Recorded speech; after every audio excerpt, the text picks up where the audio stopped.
The virtues of a good life. Aristotle's virtue ethics explained. What does it mean to live a good life? Is morality about following rules, or becoming the kind of person who naturally does what's right? 2,000 years ago, Aristotle believed that morality isn't just about what we do, but about who we are. Welcome to this video. The virtues of a good life, Aristotle's virtue ethics explained. Today, we'll explore how Aristotle's ideas on virtue still guide how we think about character, happiness, and ethics today. Aristotle was one of the most influential philosophers in history. A student of Plato and teacher of Alexander the Great, Aristotle sought to understand the purpose behind everything: nature, politics, and even morality. In his book Nicomachean Ethics, Aristotle asked, "What is the ultimate goal of human life?" His answer: eudaimonia, a Greek word often translated as happiness or flourishing. For Aristotle, the good life is not about pleasure or wealth, it's about flourishing as a human being. He said that every action aims at some good, but the highest good is that which we seek for its own sake, happiness. However, Aristotle's happiness isn't a momentary feeling. It's a lifelong activity of living virtuously. To flourish means to live in accordance with reason, the quality that makes humans unique. A good life, therefore, is one guided by rational choice, moral virtue, and balanced emotions. Aristotle believed that everything has a function, a purpose that defines its goodness. A good knife cuts well. A good eye sees clearly. So, what is the function of a human being? Aristotle answers, the function of man is activity of the soul in accordance with reason. Thus, a good human life, one that achieves eudaimonia, is one that uses reason well and cultivates virtue. The Greek word for virtue is erit, which means excellence. Virtue is not about strict rules, it's about developing good habits of character. Aristotle divided virtues into two kinds. 1.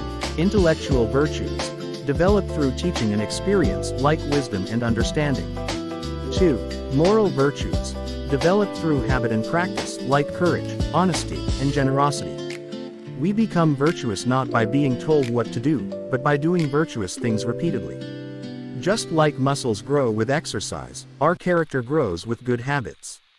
We are what we repeatedly do. Excellence, then, is not an act but a habit by Aristotle. Aristotle's famous moral principle is the doctrine of the mean. Every virtue lies between two extremes, an excess and a deficiency.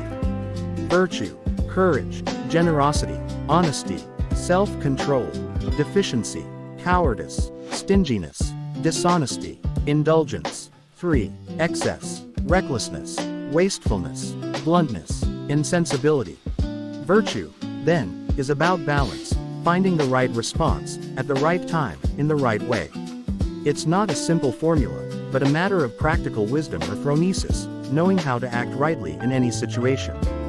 For Aristotle, moral virtue isn't just knowing what's right, it's about judging what's appropriate.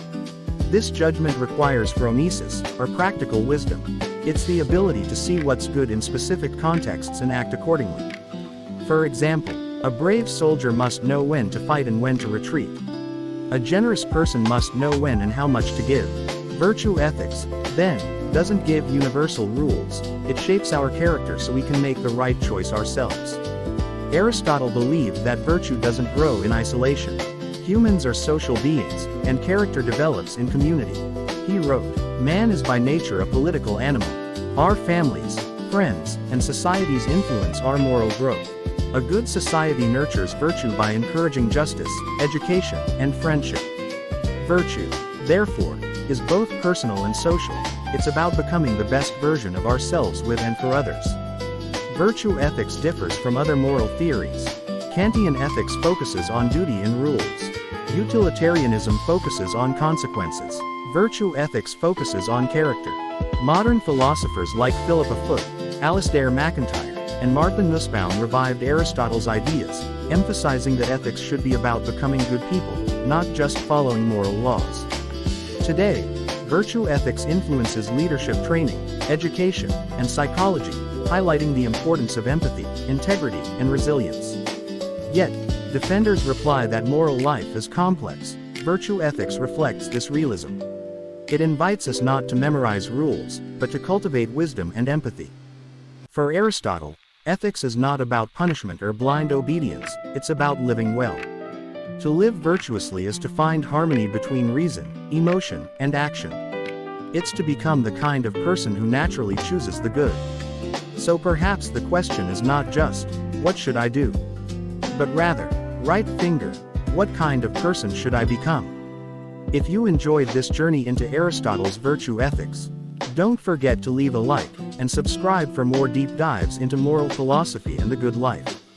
Because wisdom grows when we share it, and every click helps this channel keep exploring what it truly means to live well.